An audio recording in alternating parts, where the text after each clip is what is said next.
Bueno, Carolina, ahora sí se llenó esta cabina con un especialista. Él es el doctor Diego Gómez, médico neurocirujano de la Universidad del Bosque, médico institucional de la Fundación Santa Fe de Bogotá y dedica la mayor parte de su práctica a la cirugía cerebral y cirugía de columna con énfasis en técnicas de mínima invasión. Doctor, muchas gracias por estar hoy con nosotras en Salud y Algo Más. Hola Paula, de verdad mil gracias primero por la invitación, es un honor estar en este programa y con tan apreciada audiencia. Bueno, doctor, la primera pregunta es para usted, ¿qué es el cerebro? ¿Por qué Diego Gómez decidió dedicarse a este mundo del cerebro? Bueno, definitivamente es una pregunta recurrente en mi práctica porque de alguna manera uno tiene que ser un poquito diferente para escoger esta especialidad, y lo digo en el buen sentido porque primero tiene que nacer de un amor y una pasión por la medicina, por ayudar a las personas, y por otro lado por sentir fascinación por, a mi manera de ver, el órgano maestro de nuestro cuerpo. Y es que Paula y Carolina, el cerebro nos define como personas. Nosotros somos quienes somos, desarrollamos nuestra personalidad, interactuamos con el mundo por nuestro cerebro. Y de ahí nace el interés y bueno, eso sumado al gusto también de las actividades manuales que me llevó a esta hermosa especialidad, Paula. Doctor, uno habla del cerebro y uno pensaría que el cerebro es como decir la CPU, ¿no? Como el motor de todo el cuerpo. Entonces las personas que pues poco conocemos del cerebro y que conocemos de todo lo que ustedes siempre lo he dicho, son magos, sobre todo los neurocirujanos. ¿Cómo es esto de que lo pueden a uno operar con el cerebro abierto, que es todo, o con el cerebro abierto, no, con el cerebro y uno despierto? ¿Qué es esto? Bueno, sí, eso genera mucho interés y con frecuencia vemos que en los medios de comunicación sale alguna cirugía y el paciente durante el procedimiento, y como lo mencionabas tú, haciendo alguna actividad que le interese el neurocirujano evaluar. Pero quisiera antes comenzar, y es que probablemente dentro de la medicina, una de las áreas que la tecnología y los avances ha cambiado más el pronóstico es la neurocirugía. ¿Y a qué me refiero? Si me remonto hace 50 años, cuando un paciente iba a ser intervenido de ciertas lesiones en el cerebro, o sea, una cirugía cerebral, podía existir la posibilidad de fallecer en la cirugía del 50%, imagínate. Eso era casi que una sentencia, ser operado del cerebro. Hoy en día la mortalidad en una cirugía, o sea, que el paciente tenga o fallezca durante una cirugía, es menor al 0.01%. Es muy inusual. ¿Y qué impactó esto? Los avances de la ciencia.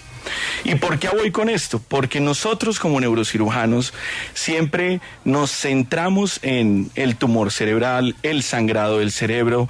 Sin embargo, hoy en día centramos todas nuestras habilidades y el conocimiento en proteger el cerebro que está alrededor de estas lesiones, porque hoy en día consideramos que no tiene ningún sentido operar un paciente de un tumor cerebral y sacarlo con una secuela neurológica, y me refiero a pérdida del habla o pérdida de la capacidad de escuchar, pérdida de la capacidad de ver, pérdida de la movilidad. Entonces, en esa búsqueda de estos resultados inaceptables, que a pesar de que podemos evitarlos en la mayoría de casos, ocasionalmente también se pueden presentar, pues empiezan a aparecer tecnologías que nos permiten hoy en día llegar a cualquier área de nuestro cerebro, navegar en él y cuidar esas áreas importantes. Y hago énfasis en el paciente despierto porque la única manera que yo sé con certeza de que no estoy lesionando el área de la movilidad, o sea, que el paciente no va a salir después de una cirugía con la pérdida de la movilidad en una parte de su cuerpo, es evaluándolo dentro de la cirugía. De esta manera, la cirugía en paciente despierto ha venido posicionándose en el mundo, y yo soy de los que piensa que en un futuro cada vez se va a hacer con más y más frecuencia. Lo hacemos en Colombia, lo hacen en el resto del mundo, y tiene como único objetivo estar en contacto con nuestro paciente.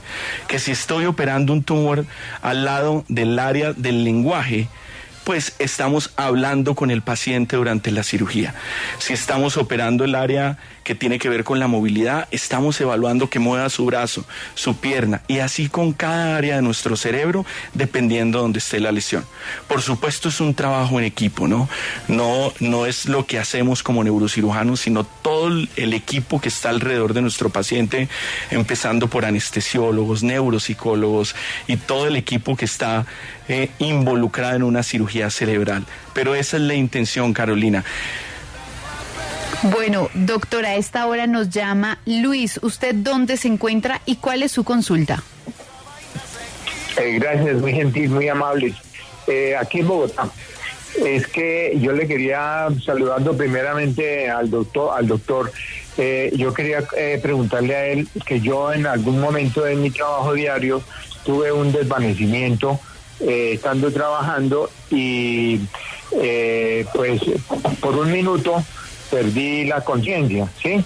Entonces me llevaron a una clínica y me hicieron por la parte de la ingle una inspección, no sé, como con una sonda, algo así, hasta llegar a la parte trasera del lado derecho de mi cabeza y detectaron que había salido algo de sangre y que tenían que hacerme en una, como dijera yo, una curación, pero echándome en un pegante, algo así, para que no volviera a salir sangre y en lo posible que no volviera a hacer esfuerzo de fuerza y ese tipo de cosas para que no me volviera a suceder. La pregunta mía es, ¿eso será que se puede volver a repetir? Porque realmente le tengo mucho pánico a eso. Hola Luis, bueno, gracias por tu pregunta. Digamos que basado en la información que me brindas, yo lo que asumo es que perdiste la conciencia o te desvaneciste por un sangrado a nivel del cerebro, producto de alguna lesión, ya sea un aneurisma cerebral o una malformación de vasos en el cerebro, en donde lo que te hicieron fue un cateterismo para tapar esta lesión. Entonces, si hicieron el tratamiento, a lo mejor vas a requerir un seguimiento de imágenes que con certeza el neurocirujano o el neurointervencionista que te está viendo sabrá en qué momento repetirlos para que no vuelva a ocurrir esto. A esta hora también nos llama Jimena. ¿Cuál es su pregunta? Hola, buenas tardes. Mira, mi madre lleva con una neuropatía en una pierna, en la pierna del lado derecho, más de 2 años. Ella ha estado pues asistiendo a su médico reumatólogo, a los neurólogos, incluso tuvo 2 intervenciones en la columna. Pero no han podido dar con esa situación de esa neuropatía y el dolor es inmenso. Toma 30 gotas de tramadol 3 veces al día durante 2 años. Yo no sé cómo ha resistido. ¿Hay alguna solución? Mira, seguramente pues tu mamá se está enfrentando a un dolor crónico, o sea, un dolor que ha permanecido en el tiempo, y las neuropatías las vemos con cierta frecuencia, más que todo en el campo de la neurología, más que de la neurocirugía. Mi recomendación es que seas valorada por un grupo interdisciplinario que cuente con clínica del dolor, que cuente con especialistas en neurología y a lo mejor que puedan considerar la valoración por neurocirugía. Usualmente siempre hay opciones, ahí es que seguir aumentando los escalones, aumentando en la escalera del manejo terapéutico, pero seguramente hay alguna solución para ti. Doctor Diego, le tengo una pregunta. ¿En qué casos se puede o en qué condiciones se puede operar con paciente despierto? Por ejemplo, en el caso de los glioblastomas, que es un tumor pues terminal, o en el caso, por ejemplo, de un tumor en la pituitaria. Se lo pregunto porque una vez yo estuve en una cirugía con un paciente dormido y yo veía como el médico, a través de la resonancia que la tenía al frente, iba tratando como de ver la resonancia. Y yo decía que como pescando dónde estaba el tumor, pero el paciente no estaba despierto. Entonces, ¿en qué caso es? Claro, bueno, esa es una muy buena pregunta porque no todos los tumores es necesario operarlos en un paciente despierto. Normalmente las lesiones o las cirugías que escogemos para operar al paciente estando despierto en el quirófano es cuando el tumor está muy cerca a áreas que son muy importantes para nuestra funcionalidad. Hay tumores que no se encuentran cerca a esas áreas, por ende no es necesario someter al paciente, digamos, a esta incomodidad. Más que dolor, pues no deja de ser una situación que para el paciente hace que el procedimiento sea distinto. Por ejemplo, los tumores de la pituitaria que tú nombras, de la hipófisis, usualmente no los hacemos despierto. Se hacen a través de la nariz, con un endoscopio, y no hay una estructura que nos interese valorar con el paciente despierto. Ahora que nombras el glioblastoma, ese es probablemente uno de los tumores que con más frecuencia tratamos de hacerlos despiertos, y la razón es que el glioblastoma y los gliomas, que se llaman así, que son de los tumores más frecuentes, nacen en el cerebro, o sea, no nacen por fuera de él como otros tumores. Y al nacer en el cerebro hace que puedan estar más cerca a esas estructuras que nos interesa cuidar. Y otro detalle importante, se necesita que hagamos un trabajo, digamos, de entrevista muy importante con nuestro paciente, porque él tiene que de alguna manera aceptar que durante el procedimiento él va a estar despierto, conversando con nosotros, y hacer un trabajo de acompañamiento psicológico para prepararnos para la cirugía.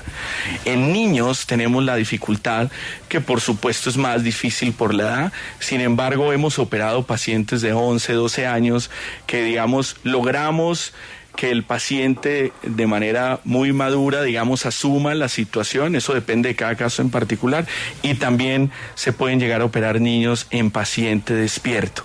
Otro detalle, si yo estuviera, o algo que lo primero preguntan los pacientes es: doctor, ¿me va a doler? O sea, lo primero, que si yo estuviera del otro lado diría: o sea, ¿cómo es eso que trabajan en el cerebro y no tengo dolor? Y hay una cosa medio paradójica que siempre lo cuento, y es que el cerebro es el responsable que nos duela nuestro cuerpo.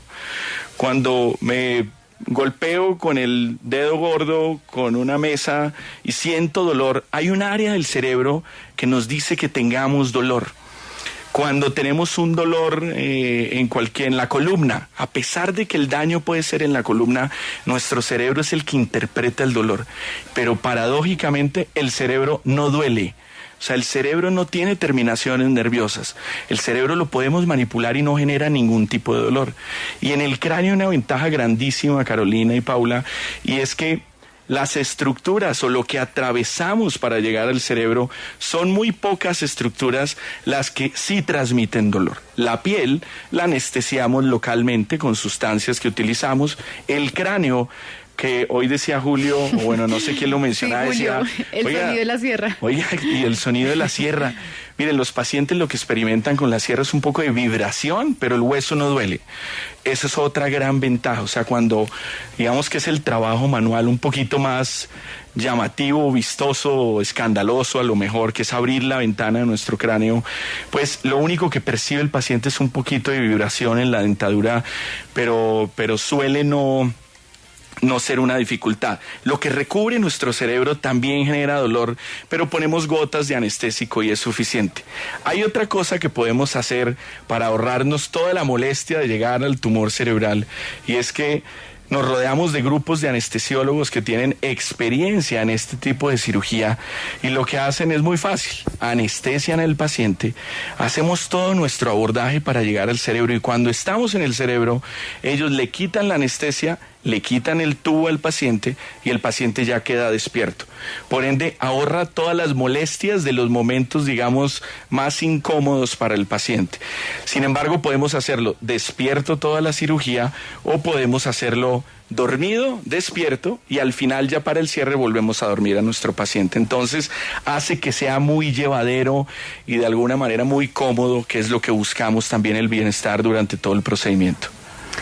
Doctor, ¿qué tan reversible puede ser una afectación en el cerebro? Es decir, me refiero a esta misma cirugía de la que estamos hablando. Si ustedes tienen a un paciente que, como mencionábamos esta mañana, está tocando el violín, está tocando la guitarra, está escribiendo, está moviendo las manos, y usted de pronto se da cuenta que el paciente deja de hacer eso, ¿Qué hace el neurocirujano en ese momento? ¿Cuál es el paso a seguir? Sí, y otra vez recuerdo, de verdad, en la mañana me causó mucha gracia la conversación, quería hasta participar porque Houston tenemos problemas y demás, pero mira, el objetivo es eso principalmente. O sea, estamos trabajando con los distintos elementos y llegamos a esas zonas en donde estamos cerca, por ejemplo, antes de, digamos, cuando tenemos expuesto nuestro cerebro a nuestra vista en cirugía, lo que hacemos es estimular nuestro cerebro con unos aparatos que emiten electricidad a una corriente muy, muy baja y el paciente involuntariamente, por ejemplo, mueve la pierna o el brazo. Eso se llama el mapeo cortical. O sea, hacemos un mapa de nuestro cerebro. Entonces, tenemos imágenes que nos dicen, oiga, por ahí está el área de la movilidad. Lo estimulamos y decimos, oiga, sí está el área de la movilidad, y le ponemos una marca y decimos, ahí está el pie. Entonces, este mapeo cortical, digamos, nos permite de alguna manera prevenir este tipo de situaciones que se presenten. Sin embargo, en cirugía estamos trabajando muy cerca a esa zona y le decimos al paciente, mueve el pie, mueve el pie, mueve el pie, y estamos trabajando y de repente notamos que disminuye un poco la movilidad del pie. Como lo identificamos tan tempranamente, pues en esa zona dejamos de trabajar y nos dedicamos a otras zonas, pero ahí ya sabemos que no nos vamos a meter. Como les mencionaba previamente, el objetivo número 1 para nosotros hoy en día en la cirugía cerebral es que nuestros pacientes salgan de cirugía sin déficit, o sea, sin una secuela. Prefiero que salga con un poquito de tumor, pero que salga con todas sus funciones conservadas. A eso nos dedicamos. Después ese pedacito de tumor tenemos opciones para tratarlo. Si el paciente estuviera dormido, se levantaría y tendría el déficit y la pérdida usualmente completa de la movilidad. Entonces, cuando tiene esa pérdida, dejamos de trabajar ahí y usualmente, yo diría que en la casi la mayoría de los pacientes lo recuperan completamente o de manera inmediata o días posteriores a la cirugía. Precisamente, y gracias doctor por haberlo dicho, ahí va mi pregunta con el posoperatorio. Después de una cirugía en la que ya estuve despierta, que estuve consciente, que estuve tocando el piano, la guitarra, dibujando, lo que sea, ¿cómo es el posoperatorio? Porque es que el posoperatorio podríamos decir que en gran medida es el éxito de una cirugía. ¿Viene ahora sí el dolor o no hay dolor? ¿Cómo son los siguientes días? Los posoperatorios hoy en día de la cirugía cerebral cada vez son mejores para los pacientes. En un escenario usual de una cirugía convencional, al paciente lo intervenimos, al siguiente día o el mismo día pasa a cuidado intensivo, al otro día habitación y se suelen ir para la casa al segundo día. Eso es lo usual, ese es un escenario, un panorama usual en un paciente. Hay veces se tardan un poco más. Sin embargo, por ejemplo, el dolor no suele ser una dificultad por lo que mencionaba previamente. Tenemos la ventaja que las cirugías cerebrales son pocas estructuras las que pueden generar dolor. Usualmente la piel, pero lo manejamos muy bien con analgésicos convencionales. Entonces, cada situación en particular y cada paciente hace que tenga un posoperatorio distinto, pero el que lo operemos despierto no cambia lo que hacemos en el posoperatorio. De hecho, como el paciente está menos expuesto a anestesia porque está despierto, hace que sea, digamos, tenga un mejor despertar porque pues va a estar despierto. Entonces ese periodo posanestésico es mucho más llevadero y estuvo más expuesto a estos medicamentos que pueden generar pues algo de problemas en el posoperatorio. A través de nuestra línea de WhatsApp nos preguntan, buenas tardes, tengo una pregunta para el doctor Diego, ¿cómo hacen en medio de la cirugía para manejar la ansiedad del paciente? Y a esa pregunta, doctor Diego, yo me sumo y usted hablaba ahorita de una preparación, ¿qué porcentaje de los pacientes le dicen a usted, no, mire doctor, a mí conmigo no, yo no quiero ese tipo de cirugía, a mí por favor anestesia total? Digamos que no pudiese decirte un porcentaje. Recuerdo tal vez un paciente en estos últimos 6 años que definitivamente se negó a operarse despierto, a pesar que era una persona adulta, y lo entiendo porque me manifestó que se sentía muy ansioso ante esa posibilidad y sentía que no lo iba a tolerar, y es válido. Por eso hacemos ese abordaje inicial para que no lo manifiesten. Entonces, me mencionabas algo al principio, la pregunta del oyente, ¿cuál fue? Discúlpame, Sí, Pablo. que cómo manejan ustedes esa ansiedad Okay. del paciente allí en medio de la cirugía. Bueno, aquí es donde los protagonistas, y siempre les doy el crédito a todo nuestro equipo, porque de alguna manera, digamos, uno como cirujano, que es como el mayor responsable del curso, nuestros pacientes, como tenemos más visibilidad, pero tengo que decirlo, y es que el acompañamiento de anestesiología en estos procedimientos es fundamental. Y ellos durante el procedimiento pueden poner medicamentos que hace que se baje el nivel de ansiedad sin dormirlos, o sea, sin una anestesia.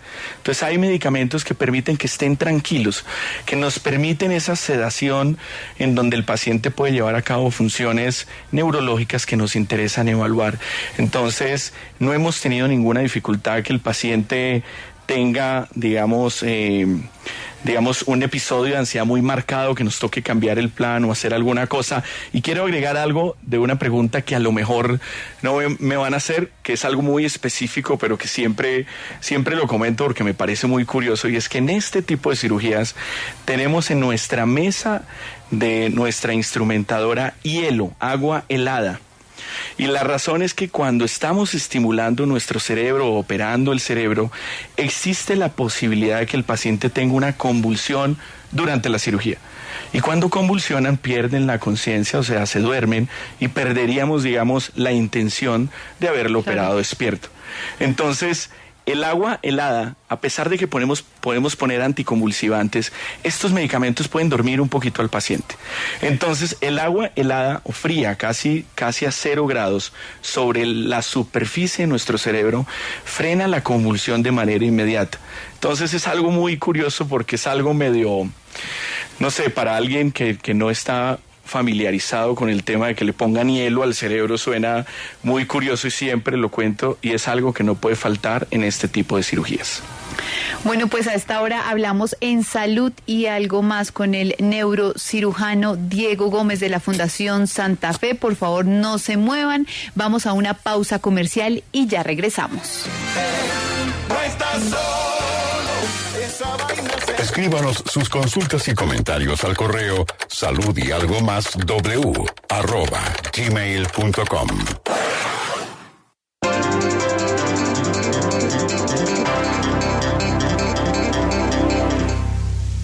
Estas son las canciones que oiremos esta noche a las 7 en El Unicornio en la Noche.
W Radio le arma la fiesta.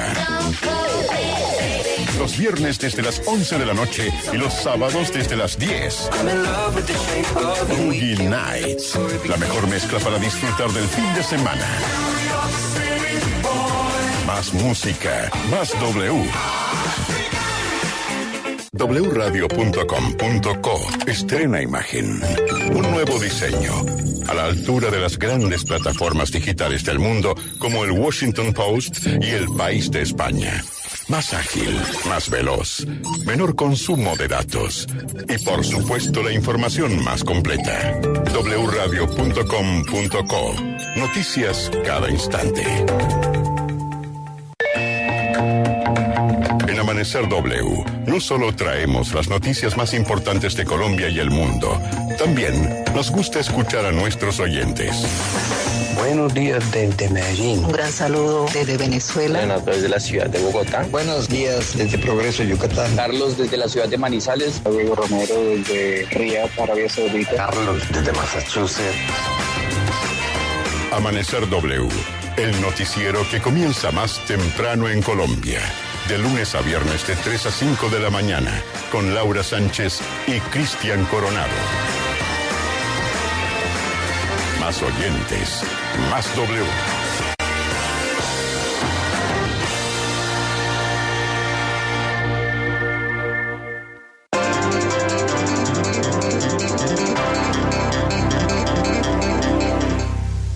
La W estará este miércoles 5 de abril en Plaza Central. Ahora en Plaza Central somos Cosmos. Disfruta un universo donde la estrella eres tú. Ven y vívelo a tu manera. Diviértete en familia con estaciones, naves y misiones fuera de este mundo. ¿Para qué darte un plan si te podemos dar planetas? Te esperamos en Plaza Central para que la pases espacial. Calle 13 con carrera 62. Una invitación muy W. Plaza Central, Plaza Central, vívelo a tu manera. Volvemos en Salud y Algo Más.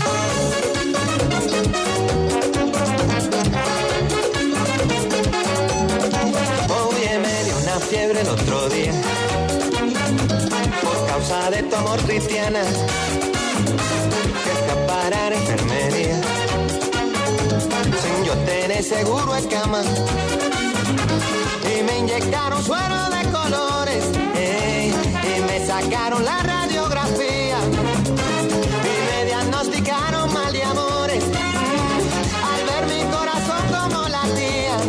Oye, me trastearon hasta el alma con rayo X cirugía, y es que la ciencia no funciona, solo tu beso, vida mía. Ay, negra, mira, búscate un catete, inyéctame tu amor como insulina. Estamos con el doctor Diego Gómez, él es médico neurocirujano, además de todo es un especialista también en cirugía de columna, y hoy estamos hablando de la cirugía de cerebro con el paciente despierto. Doctor, aquí en la línea de WhatsApp nos escriben: muy buenas tardes, mi esposa falleció de tumor cerebral. En la cirugía realizada con neuronavegación sacaron el 90% del tumor ubicado en la parte interior del cerebro junto a la unión del cráneo y la columna. Pregunta: ¿esta cirugía garantiza el 100% de limpieza del tumor o es solo un tipo de cirugía? Bueno, la pregunta es muy interesante, y primero pues siento mucho por lo que pasaste.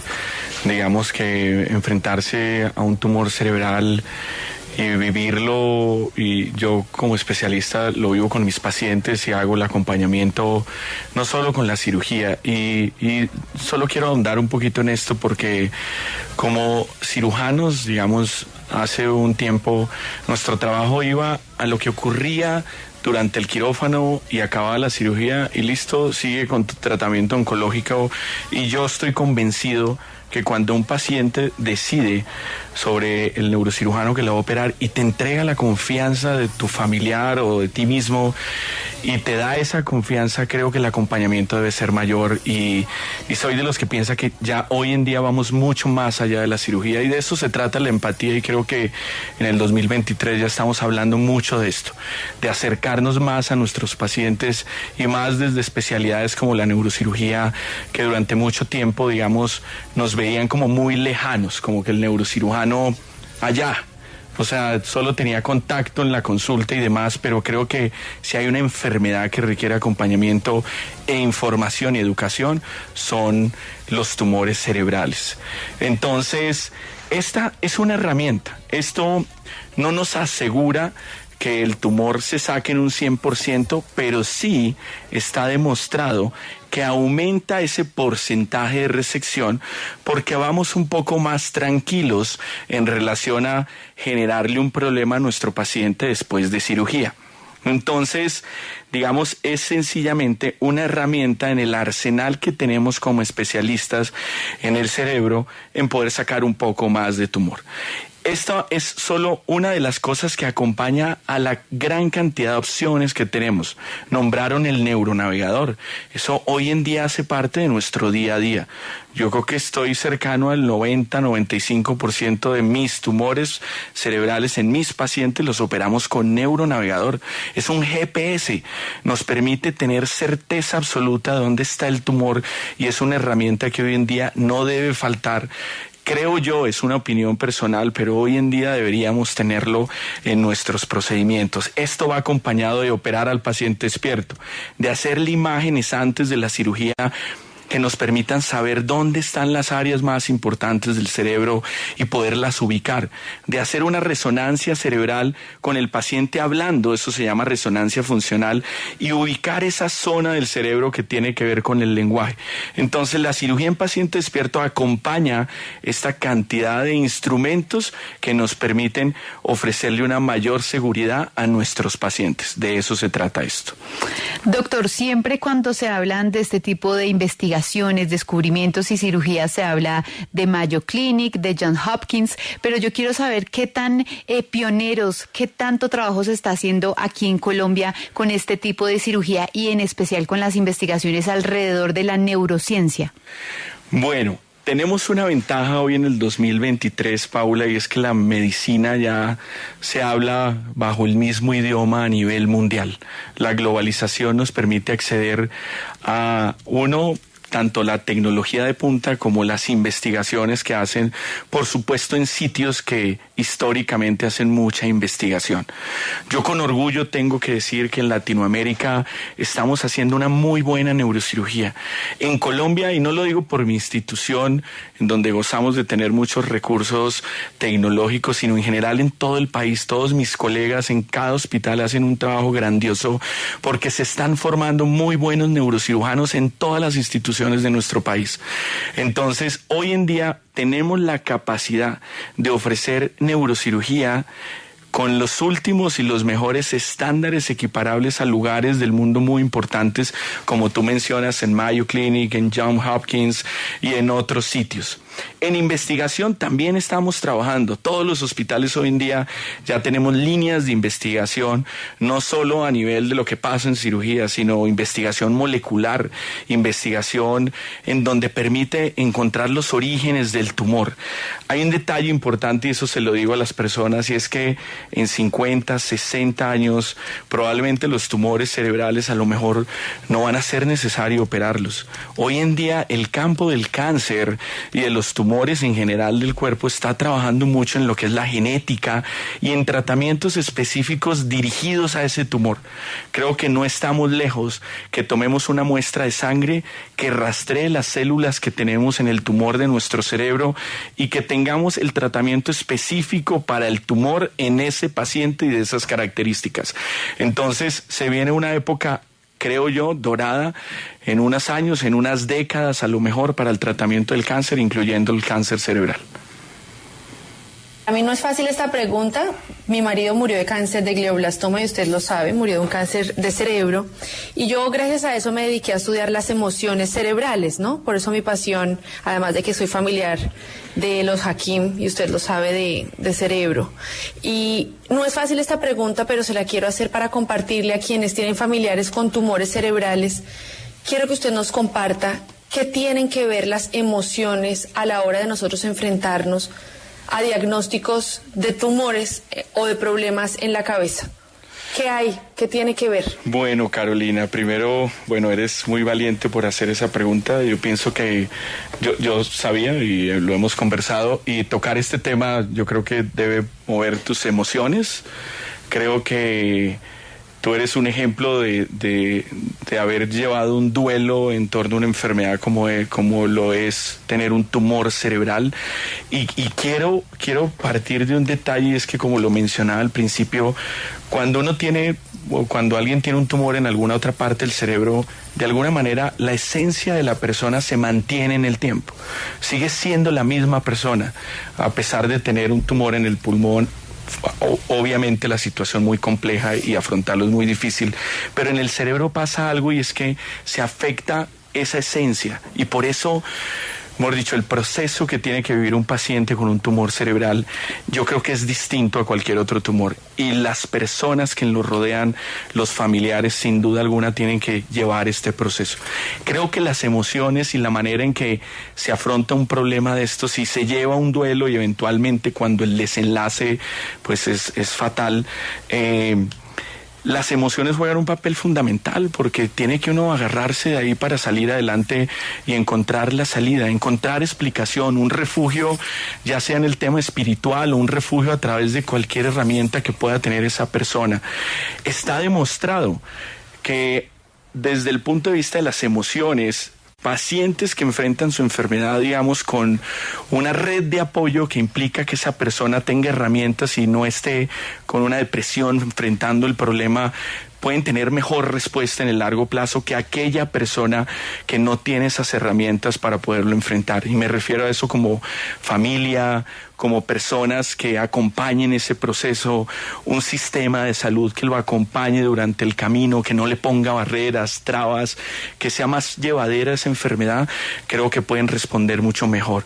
Entonces mi respuesta es que las emociones juegan un papel fundamental, diría yo que vital, al momento de enfrentar cualquier problema de salud, pero una enfermedad tan grave como un tumor cerebral con una connotación maligna o un cáncer cerebral, por supuesto que creo que cobran mayor relevancia. Y aquí insisto, y perdón que vuelva a mencionarlo, pero tú has hecho un trabajo inmenso y eso lo plasmaste en un libro que a mi parecer resume perfectamente tanto el duelo como la manera de superación en algo tan puntual y tan ligado a mi profesión como son los tumores cerebrales. A esta hora, doctor, tenemos en la línea a la señora Alba. ¿Usted dónde se encuentra y qué nos quiere decir hoy? Muy buenas tardes, me encuentro en la ciudad de Bogotá. Mi pregunta para el doctor es la siguiente, disculpe si me salgo del tema. Hay días que amanezco con la cabeza demasiado pesada y se me duermen los dedos del pie derecho. Soy una persona muy ansiosa, entonces estoy preocupada por eso. Claro, Alba, mira, sin duda alguna, pues hay que investigar y saber qué es lo que puedes estar teniendo. Yo creo que siempre, y más como tú mencionas, el tema de que te sientes ansiosa frente a eso, yo soy de los que piensa que el miedo y la ansiedad están frente a una enfermedad o a pensar que se tiene una enfermedad, está en el desconocimiento. O sea, la ansiedad que te lleva es tener ese síntoma y sentir el adormecimiento en el pie y no saber qué traduce esto. Entonces creo que tanto tu médico de cabecera o un médico familiar, un médico general, un neurólogo o cualquier persona a la que tú puedas acceder puede indagar, digamos, y llegar al fondo del asunto. A lo mejor no traduce ninguna enfermedad seria, pero en ese momento ya te vas a sentir más tranquila. Digamos que es muy difícil con la información que me suministras poder darte o complementar o sobre un diagnóstico o alguna situación. Entonces, pero esa sí sería mi recomendación. Bueno, doctor, ya se nos acaba el tiempo y yo quisiera hacerle la última pregunta, y es usted que ha estado tan de cerca al cerebro, que lo ha tenido prácticamente en esas manos benditas que tiene, doctor, ¿qué ha podido aprender usted de la humanidad? Paula, mejor dicho, la llevabas preparando esa pregunta, ¿cierto? Bueno, pues mira, yo quisiera solo mencionar una cosa y insisto, muchas personas me preguntan, oiga, ustedes de la neurocirugía, ¿qué es lo que más le gusta de su profesión? Y empezaste por la respuesta usual, y es que yo sí creo que el cerebro es la más grande, llamémoslo creación, o mejor dicho, es el sistema más complejo que a mi parecer hay en el universo.